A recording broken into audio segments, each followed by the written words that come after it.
आदिम तीर्थंकर प्रभु आदिनाथ मुनिनाथ, आदि व्याधि अगमग मिटे तुम पद में मम मात।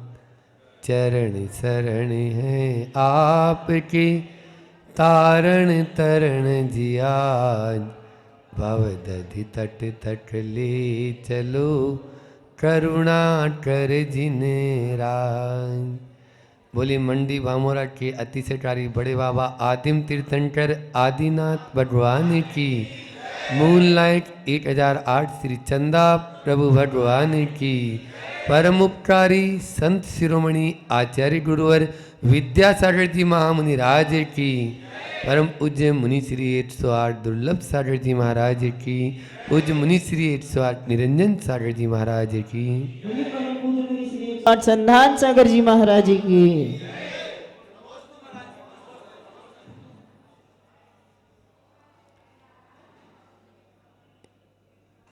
इन दिनों हम सब आचार्य पूज्यपाद स्वामी के बताए उस मार्ग पर चलकर अपनी अपनी लालटेन का गोला साफ कर रहे हैं, क्योंकि लालटेन के उस गोले में जब कार्बन जमा हो जाता है, कालापन आ जाता है, तो प्रकाश बाहर नहीं आ पाता। उस प्रकाश को बाहर लाने के लिए निश्चित रूप से गोला साफ होना जरूरी है। हमारे भीतर की वह उज्ज्वलता बाहर प्रकट कब होगी? जब इन सूत्रों को, इष्टोपदेश के इन बताए गए सूत्रों को, भले ही वो छोटे छोटी कारिकाएं हैं, लेकिन चोटी का काम करती है और एक साधक को जो निचली भूमिका में जी रहा है उसको ऊपर उठने का एक अवसर प्रदान करती है, और वो अपनी उस आत्मा को परमात्मा इन्हीं सूत्रों के माध्यम से बना सकता है। कल अपन ने जाना कि जो आनंद छत पर है वो सीढ़ियों में नहीं, जो फल में आनंद है वो फूल में नहीं, जो आनंद उड़ान में ऊपर आता है वो रनवे पर फ्लाइट चलने में नहीं। पक्षी जब तक अपने पंख फड़फड़ाता रहता है तब तक उसको वो आनंद नहीं जो डैनों को स्थिर करके आसमान की ऊंचाई में वो स्थिरता के साथ में उड़ता रहता है। और जो आनंद मावा या खोवा में है वो आनंद दूध में नहीं। दूध का जो है मोह त्यागना पड़ेगा, तभी आपको उस खोवा का आनंद आ पाएगा, मिल पाएगा। इतनी बात अपन ने कल की थी, लेकिन वो तभी हो सकता है जब बाहरी इन अनुष्ठानों के साथ साथ में हम अपनी आत्मा का भी अनुष्ठान करें। उस आत्म अनुष्ठान की ओर उसमें निरत होंगे, तभी हम इन उस परमानंद को प्राप्त कर सकते हैं। कल की कारिका में आया था, आनंद की बात नहीं, आचार्य पूज्यपाद तो परमानंद की बात कर रहे हैं। उस परमानंद को प्राप्त करने के लिए हमें और क्या क्या करना है, किस तरह से हम उस परमानंद को प्राप्त कर सकते हैं, खुद आचार्य पूज्यपाद इन शब्दों में बता रहे हैं। आनंदो निर्दयत युद्धम कर्मेन्दन मनारतम न चासौ खिद्यते योगी बहिर्दुःखेषु चेतन। बहिर्दुःखेषु चेतन है, हाँ, दुखेशु अचेतन। अचेतन से वह दुखी नहीं होता क्योंकि बाहर जाता ही नहीं है। आचार्य भगवंत कह रहे हैं कि अनारतम, अनारतम का मतलब होता है निरंतर, लगातार वह आनंद की अनुभूति करता रहता है। निर्दहत युद्धम, उद्दम, उद्दम का मतलब होता है बहुत सा, बहुत सारा। युद्धम से उद्यम निकलेगा। और निर्दहती मतलब खपाता रहता है, जलाता रहता है आनंद के साथ में। न चासो खिद्दते योगी, और क्या करता है वो योगी, वह खिन्न नहीं होता है, क्षोभ नहीं होता है। हाँ, हम थोड़ी थोड़ी बात में ही शीत युद्ध चालू हो जाता है। किसी ने थोड़ा सा बोल दिया, मुंह फुला के, हनुमान जी जैसे होते हैं मुंह फुला के बैठ जाते हैं। ये क्या है, खिद्दते, खेद खिन्न होना है ना, बात बात में प्रभावित होना। यह जो बाहर की जो परिणति रटता है, जो बहिरात्मा होता है, जो बाहर के द्रव्य से प्रभावित होता है, वो बात बात में कब, यानी उसके यानी बस वो तो जैसे बोलते हैं ना कि बाती तो तैयार ही है, बस खाली माचिस की थोड़ी सी तिल्ली की जरूरत है, फिर विस्फोट तो होता ही रहता है। तो दिन भर कितने फटाके फूटते हैं कोई पता ही नहीं है। तो वो आदमी कभी अपनी आत्मा में निरत हो पाएगा, कभी भी नहीं हो पाएगा। बहिर्दुखेषु अचेतन है, और उस अचेतन यानी शरीर के माध्यम से वह दुखों का अनुभव नहीं करता है। दो चीजें होती है, एक होते हैं परिसय और एक होता है उपसर्ग। उपसर्ग दूसरों के द्वारा किए जाते हैं और परिसय स्वयं के द्वारा सहन किया जाता है।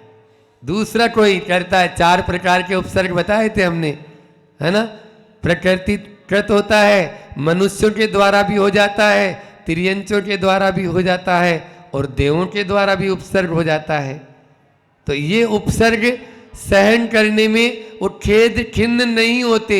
जिनकी दृष्टि आत्मनिष्ठ हो जाती है, वह अध्यात्म योगी अपने योग के बल के द्वारा, योग से मन वचन काय की स्थिरता के द्वारा कभी भी वह क्षोभ को प्राप्त नहीं होता है।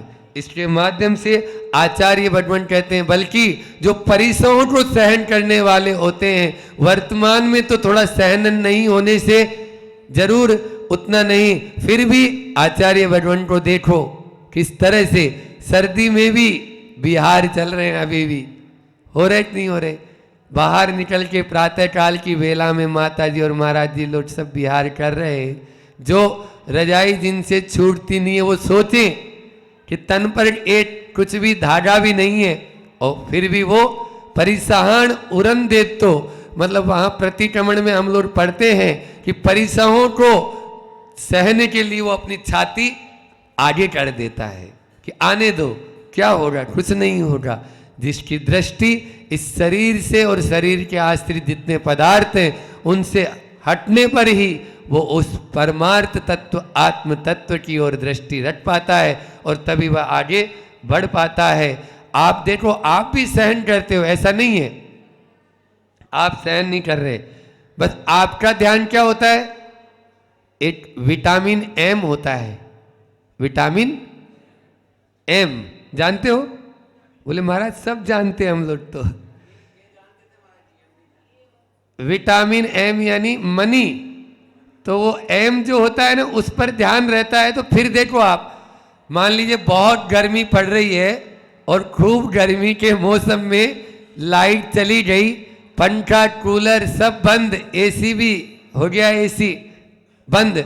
अब दुकान पर ग्राहकों की रेलम पे लगी है, लाइन लगी है, तो आपको कुछ नजर आता है? बोलो। और गर्मी महसूस होती है? कहाँ गई, कहाँ गई वो गर्मी? गर्मी तो थी, लेकिन आपका ध्यान कहाँ है? वो जो बंडल आ रहे हैं ना, उन पर ध्यान है। तो फिर आप सब, आप देखिए ना, लू चलती है उसमें भी जो एक रिक्शे वाला है वो वजन पीछे रखा हुआ है। कलकत्ता में देखा कि आदमी खींच रहा है उसको, आदमी उसमें जुटा हुआ, इक्का बोलता है उसको, इक्का। कलकत्ता में चलते हैं तो सवारी वाले भी आदमी खींचते हैं, और ये माल ढोने वाले भी आदमी खींचते हैं। आदमी उसमें जुटा हुआ, जैसे बैल जुटता है ना, वैसे आपके इधर तो फिर भी जानवर खींचते हैं। तो ये क्या है, उसकी दृष्टि कहाँ है? नीचे भी तप रहा है, पाँव में कुछ पहना हुआ भी नहीं है, लेकिन उसकी दृष्टि जिसमें रुचि होती है, कल बताया था 6 बातें, योगी वही हो सकता है, नहीं तो भोगी तो है ही। योगी में रुचि होती है, उत्साह होता है, लगन होती है, मेहनत होता है, आस्था होती है, श्रद्धा होती है, विवेक होता है, तत्व चिंतन। ये 6 बातें जिसमें होगी वही आपकी, ये सब चीजें हैं। आप में उत्साह है, आप में आस्था है, आप में श्रद्धा है, आप में लगन है, आपकी रुचि है और आपका विवेक है। लेकिन बस वो विवेक नहीं है, लास्ट वाला विवेक जो है उसको आप क्या कर रहे हैं, आप अपनी सारी एनर्जी को किस में खर्च कर रहे हैं? विटामिन, हम नहीं बोल रहे, आप ही लोग बोल रहे हैं, अब तो विटामिन एम में खर्च कर रहे हैं, उसमें ध्यान दे रहे हैं। एक व्यक्ति ने पूछा, महाराज आपको ये इतनी सारी बातें याद, इतनी कहानियां, इतने उदाहरण याद क्यों हो जाते हैं? भैया जिसकी जिसमें रुचि होगी उसमें ही तो होगा। आप देखिए, कोई मेडिकल स्टोर है किसी का, और मेडिकल स्टोर पे कोई जाए, डॉक्टर ने जो पर्चा लिख के दिया, वो पर्चे में देखते ही तुरंत बता देगा कि ये दवाई मेरी दुकान में है या नहीं। हजारों दुकान की उससे सेल्फ में 1000 तरह की दवाइयाँ लगी हुई है, लेकिन वो तुरंत जानता है ये दवाई कहाँ रखी है, मेरे पास में कितनी मात्रा में है, इसको कौन सी दवाई चाहिए, तो एक तुरंत यानी जो है मेरे पास में है या नहीं है। कैसे बता दिया बताओ? तो जो व्यक्ति जिसमें इंटरेस्ट लेगा, जिसमें रुचि रखेगा, वो उसको वही तो मिलेगा और उसी में उसका ध्यान रहता है। आप हर चीज का जब घर परिवार में रहते हैं, दुकानदारी में रहते हैं, काम धंधा करते हैं, तो आपका ध्यान उसी में ही 24 घंटा रहता है, क्योंकि आपको दिखता है वही पैसा। ठीक है ना? सीजन में देखो आप, जब सीजन चलता है तब कुछ भी नहीं, खाने पीने की सुध भी नहीं रहती है। कपड़ा वाला हो और चाहे ये हो, गुरुवार को जब यहाँ पर हाट लगता है, मार्केट लगता है, तो फिर देखो आप, कोई ध्यान नहीं है, कुछ भी, एक ही ध्यान है बस। तो जब आप लोग उस पर ध्यान देते हैं, आपको वो चीज दिखती है, हम लोग इस पर ध्यान देते हैं, माँ जिनवाणी की बात पर ध्यान देते हैं, तो हमें वही बात याद रहती है और बाकी दूसरी बातों पर ध्यान नहीं देते हैं, तभी ये हो पाता है। इसलिए अपने को आगे बढ़ना है, यदि अपन को योग, अपने मन वचन काय को स्थिरता लानी है, आचार्य भगवान कह रहे हैं दुखों से छुटकारा पाना है, तो क्या करना है? कर्मों के ईंधन को जलाना है। हाँ, अनंत काल से बांधे हुए कर्मों को एक क्षण में, चुटकी में आप क्षय को प्राप्त करा सकते हैं। मैं नहीं बोल रहा, आचार्य भगवंत बोल रहे हैं, यहां पर भी यही कह रहा है। और आनंद के साथ में, रोते रोते नहीं, आनंद के साथ में। तो एक ने प्रश्न, इसमें प्रश्न उठ सकता है, आनंदो निर्दहत युद्धम, उद्दम, उद्दम मतलब बताया था मैंने, बहुत सारे कर्मों को जलाता रहता है आनंद के साथ में। तो आनंद तो ठंडा होता है। आप लोगों को आनंद कब आता है? आग लगती है तब आनंद आता है, या ठंडा होता है जब आनंद आता है? बोलो। जब ठंडा होता है तब माइंड, मस्तिष्क में। लेकिन यहां तो आचार्य भगवत उल्टी बात बोल रहे हैं, बोले आग लगा दो, आग लगा दो। वहां पर हम रोज पढ़ते हैं, समंतभद्र स्वामी कहते हैं कि जो अपने कर्मों को वो ही जला सकता है जो निर्दयी हो जाता है। निर्दयी भस्मीसात क्रियाम, आदिनाथ भगवान की स्तुति करते हुए कहते हैं आचार्य समंतभद्र स्वामी कि निर्दयी होना पड़ेगा, और निर्दयी होके उसमें लगा दो बाती। आप लोग आग भी लगाना नहीं जानते हो ना, कहाँ लगाना है, ये भी तो होना चाहिए। तो आनंद के साथ में देखो, 2 तरह से काला होता है, या 2 तरह से फसल नष्ट होती है। फसल कैसे नष्ट होती है? बहुत ज्यादा सूखा पड़ जाएगा तो भी फसल नष्ट हो जाएगी, और अभी ठंडी का मौसम है, पाला पड़ जाएगा, ठंडा हो जाएगा, तुषार जिसको बोलते हैं, उसमें भी फसल नष्ट हो जाती है। आदमी बहुत ज्यादा गर्मी धूप में निकलता है बाहर तो काला पड़ जाता है, और बहुत ज्यादा ठंडी पड़ रही तो भी काला पड़ जाता है। कर्मों को कैसे जलाना है वो आपके ऊपर निर्भर है। आप आनंद के साथ में उनको जलाएं। तब ही जो है वो आपको छोड़ेंगे, अन्यथा आप उनकी खातिरदारी करते रहोगे ना तो 3 काल में छोड़ने वाले नहीं है, क्योंकि वो भी सोचेंगे इन जैसा अच्छा बढ़िया मेहमान कहाँ मिलेगा अपन को। तो वो भी आया हुआ है तो वो भी वहीं पर टिका रहेगा। इसलिए अपने आप को दुखों से, वही दुखे योगी वही दुखे सुन खिद्यते, योगी कभी खेद को प्राप्त नहीं होता। क्यों नहीं प्राप्त होता?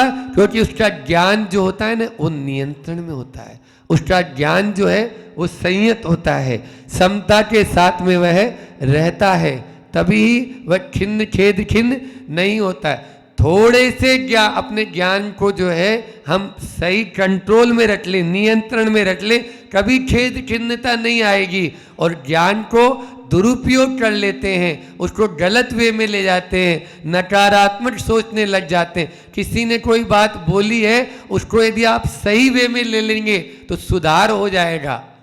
बोला था मैंने, लुकमान हकीम से किसी ने पूछा तुमने तमीज कहाँ से सीखी? बोले बदतमीजों से। कहाँ से सीखी? क्यों सीखी? क्योंकि उनकी गलत हरकतों को मैं देखता रहा और ये मुझे नहीं करना है, उसी से मेरे में तमीज आ गई। इसी प्रकार से आपको कोई आके कुछ बोल रहा है तो आप उससे खेद खिन्न न होके आप उसमें देखें कि हाँ ये सही बात है, मुझे ऐसा नहीं करना है।